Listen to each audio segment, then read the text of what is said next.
Anna Nix was an accident. I didn't mean to kill him. Halo para penghuni planet Namek, kumaha kabarnya? Semoga sehat selalu. Kali ini saya akan mencoba merangkum sebuah film pengecoran lagi, tapi kali ini lebih menegangkan. Karena settingan film ini berada di sebuah penjara. Penasaran dengan alurnya? Langsung saja cek di Strot.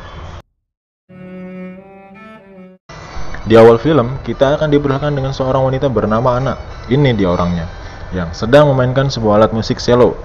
Lalu tiba-tiba masuklah seorang pria tua yang sedang mabuk. Pria tua itu adalah ayah tirinya sendiri yang ternyata berniat untuk memperkaosnya. Saat dia akan membuka celananya Anna, dengan sekuat tenaga Anna menendang pria itu sampai dia terpental dan tanpa disengaja sebuah benda tajam menembus leher pria itu sehingga dia pun tewas. Modar sia. Atas perbuatannya, Anna dibawa ke kantor polisi dan dinyatakan bersalah. Hingga akhirnya dia dijatuhi hukuman penjara selama 4-9 tahun. Anna Nix is hereby sentenced to 4. Setelah lolos pemeriksaan medis, Anna kemudian ditempatkan di sebuah sel bersama seorang napi cantik yang bernama Jenny, yang akan menjadi sahabatnya untuk kedepannya. Okay, lights out. Let's go.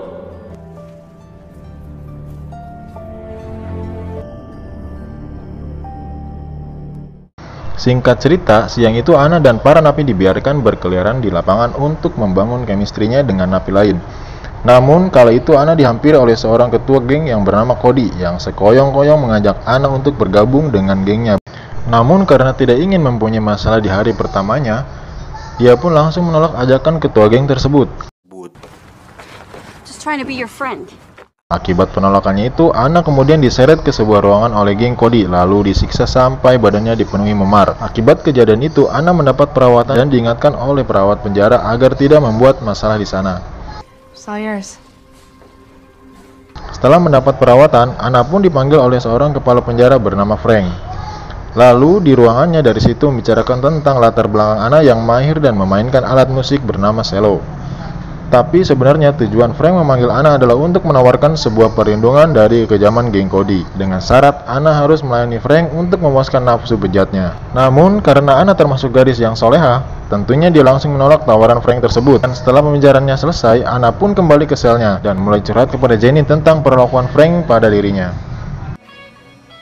Singkat cerita, beberapa hari kemudian Anna kembali mendapat bulian dari sebuah geng kulit hidung. Kali itu kepala Anna dilempar dengan sebuah bola hingga membuat kepalanya kelenyengan. Karena kesal dengan geng tersebut, Anna memutuskan untuk masuk ke dalam geng Cody untuk mendapatkan perlindungan darinya. Namun ternyata untuk masuk ke dalam geng bukanlah suatu perkara yang mudah.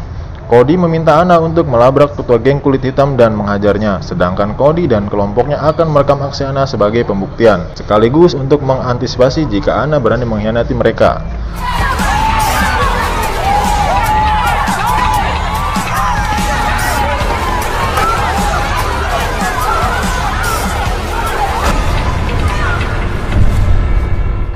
Setelah insiden itu, Anna lalu dikurung di ruangan isolasi tanpa mengenakan selai benang pun untuk menutupi tubuhnya. Cukup, tidak usah dibayangkan ya bro. Namun tidak berselang lama, Anna kemudian dipanggil ke ruangan Frank untuk kembali ditawari sebuah keringanan.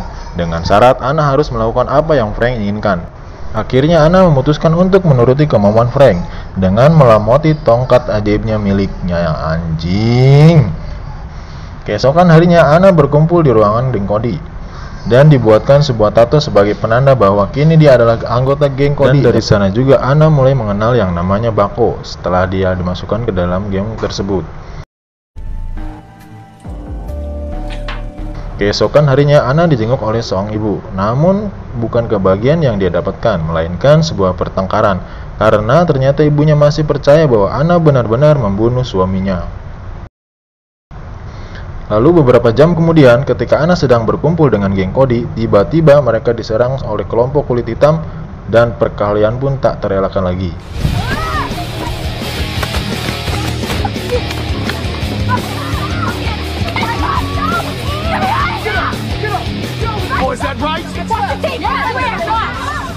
Dan lagi-lagi akibat kejadian itu, Anna harus berurusan dengan bebengok si Frank. yang pastinya dia wajib memberikan pelayanan terbaik agar tidak dimasukkan ke dalam ruangan isolasi. Bangsat. Hari demi hari, sikap Anna pun makin berubah dan mulai tak terkendali. Hal itu disebabkan akibat tekanan mental dari perbuatan Frank dan obat-obatan yang selalu dia konsumsi. Hingga pada suatu hari ketika Anna sedang mengkonsumsi narkoba, Cody yang masih punya rasa peduli pun mencoba untuk membujuk Anna agar dia berhenti memakainya. Akan tetapi Anna menolak dan malah berteriak histeris, hingga memancing para sipir berdatangan ke arah mereka. Anna pun mengancam akan melakukan bunuh diri, tetapi rencana berhasil digagalkan oleh petugas. Setelah kejadian itu, Anna kembali dikurung di ruangan isolasi, yang pastinya tanpa menggunakan apapun untuk menutupi tubuh moleknya. Kali ini Anna merasa sangat stres dan putus asa, sehingga dia mencoba untuk melakukan aksi bunuh diri dengan mengiris tangannya menggunakan benda tajam. Dan setelah aksi bunuh diri selesai, Anna pun pingsan dengan badan yang bersimbah darah. Beruntung tidak lama kemudian sipir menemukannya, sehingga Anna langsung dapat perawatan khusus. Namun karena hal tersebut, dia terpaksa harus dipindahkan ke ruangan khusus napi yang mengalami gangguan jiwa, karena mereka menganggap bahwa Anna makin berbahaya. Mendapat informasi anaknya sakit jiwa, sang ibu akhirnya luluh dan kembali menjenguk anaknya di lapas. Dia berkata kepada anak bahwa ini semua adalah salahnya, dan juga ia berjanji akan mencarikan jalan keluar untuk membebaskannya dari sana. Then I'll tell him the truth. Setelah selesai dengan ibunya, kemudian Anna langsung dipanggil oleh Frank untuk menjelaskan semua perbuatannya ketika berada di ruangan isolasi. Namun karena Frank menyukai Anna, maka dia tidak akan mempermasalahkan hal tersebut. Akan tetapi, jika dia mengulangi kembali kesalahannya, maka dia akan dikirim ke tempat yang lebih kejam dari tempat dia tinggal saat ini. Mendengar hal tersebut, Anna mulai ketakutan dan meminta maaf kepada Frank, serta berjanji untuk tidak mengulangi kembali. Setelah pertemuan yang singkat dengan Frank, akhirnya Anna kembali ke dalam selnya. Kemudian dia juga mulai berubah dan berniat untuk menjadi lebih baik, serta tidak membuat masalah lagi ke depannya. Namun penderitaannya ternyata belum berhenti sampai di sana, karena di saat makan siang dia kembali dibully oleh geng Cody dan geng kulit hitam di waktu yang bersamaan. Ternyata hal itu disebabkan karena Anna sudah keluar dari ikat geng Cody. Singkat cerita, malam pun tiba. Ketika Anna sedang membersihkan lantai, dia lagi-lagi dipanggil oleh Frank. Namun kali ini Anna disuruh untuk berlatih kembali menggunakan selo, karena tidak lama lagi akan ada acara penampilan bakat untuk para napi. Keesokan harinya, Anna mendapat sebuah surat dari seorang yang bertuliskan bahwa kamu akan mati. Dan tidak berserang lama, Cody dengan komplotannya langsung melabrak Anna dan melukainya menggunakan benda tajam tepat di pipinya. Bahkan jari tangannya Anna pun diinjak agar tidak bisa bermain selo lagi. Fuck her up. Setelah semua selesai, Anna kembali dibawa ke ruangan perawatan, dan kali ini Frank langsung menemui Anna untuk mempertanyakan tentang kronologis kejadian yang menimpanya. Anna mengatakan bahwa Cody lah dalang dibalik semua ini. Namun biadabnya, Frank masih sempat meraba pingping orak Anna tepat di hadapan perawat yang selalu menjadi tempat curhatnya.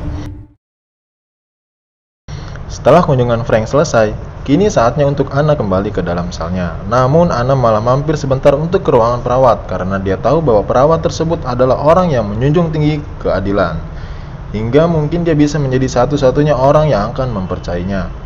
Dan benar saja, ketika Anna memberanikan diri untuk berbicara dengan perawat tersebut, dia langsung disambut dengan lapang dada dan siap untuk mendengar curhatan darinya. Anna pun berbicara mengenai semua yang telah dilakukan oleh Frank kepadanya. Lalu setelah bercerita, perawat tersebut langsung menjanjikan bahwa dia akan menyuruh kakaknya yang sangat dekat dengan gubernur untuk mengungkap kejahatan yang dilakukan oleh sipir penjara terhadap Anna. Namun sialnya, percakapan mereka diketahui oleh Frank lewat CCTV. Mengetahui itu, dia langsung mengutus beberapa anak buah Cody untuk membunuh perawat tersebut, agar tidak ada lagi penghalang baginya untuk mendapatkan Anna. Singkat cerita, akhirnya acara penampilan pun tiba. Setelah penampilan dari anggota kelompok Cody selesai, kini tibalah waktunya bagi Anna untuk menunjukkan bakatnya kepada napi lain. Betapa piawainya dia menggunakan selo. Dan benar saja, penampilannya cukup membuat yang lain terhanyut dalam melodi dan nada-nada indah yang dibawakan oleh Anna di pertunjukan tersebut. Setelah acara selesai, Frank kemudian menghampiri Anna dan membawakan sebuah berita gembira tentang sidang pembebasan bersyarat yang akan dilakukan bulan depan. Dengan bermodalkan berita tersebut, dia langsung menggarap sawah milik Anna dengan sepenuh sukacita. Anjing, sukacita. Dan benar saja esok harinya Anna mendapat sebuah surat yang berisi tentang pemberitahuan persidangan bersyarat yang akan dilakukan olehnya. Namun, Anna kembali diingatkan oleh teman sekamarnya agar tidak percaya begitu saja kepada Frank. Mendengar nasihat tersebut, Anna langsung mulai merencanakan untuk mengantisipasi segala macam situasi yang akan dihadapi di persidangan nanti. Lalu dia pergi menemui Cody dan meminta pertolongan darinya untuk menghancurkan Frank. Meski sempat terjadi sedikit drama di antara mereka, namun akhirnya dia bersedia menolong Anna. Kemudian Cody memberikan sebuah ponsel agar Anna bisa merekam aksi bejat Frank. Setelah persiapan selesai, Anna pun masuk ke dalam ruangan Frank untuk melakukan pengencrotan yang terakhir bagi Frank. Dia pun berkata kepada Anna bahwa ini adalah terakhir kali untuk mereka, karena mungkin sebentar lagi Anna akan meninggalkan penjara dan membuat dirinya kesepian. Anna yang sudah siap dengan kameranya pun langsung menuruti kemauan Frank sambil merekam aksi bejat mereka. Singkat cerita, waktu persidangan pun tiba. Anna diberi beberapa pertanyaan tentang alasan kenapa dia harus dibebaskan, dan Anna hanya menjawab bahwa sikapnya telah berubah 180 derajat setelah dia berada di penjara tersebut. Penyidang mulai berunding tentang keputusan apa yang harus diberikan untuk Anna. Mereka juga melihat daftar riwayat hidup Anna yang sangat jauh dari tindak kriminal. Bahkan cenderung Anna merupakan anak yang baik dan jujur, sehingga membuat para penyidang memutuskan untuk membebaskan Anna. Namun ketika Frank ikut bicara, dia mengatakan bahwa Anna seharusnya tidak dibebaskan lebih awal, dengan alasan dia harus dibina terlebih dahulu akibat kasus yang dilakukan 1 tahun lalu. Mendengar hal tersebut dari kepala penjara membuat penyidang kembali tidak yakin untuk kebebasannya dan membatalkan pembebasan bersyarat untuk Anna. Mengetahui akan terjadi situasi seperti ini, Anna pun langsung mengeluarkan ponselnya dan memperlihatkan video memalukan yang dilakukan oleh Frank. Dan video itu langsung menuai pro kontra, sehingga penyidang memutuskan untuk langsung menangkap kepala penjara saat itu juga. Sir, please detain this man.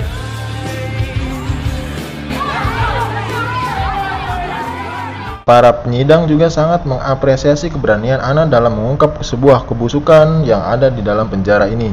Dan film pun ditutup dengan sebuah permainan selo yang indah yang dibawakan oleh Anna. Tamat, ending yang cukup mengencrotkan.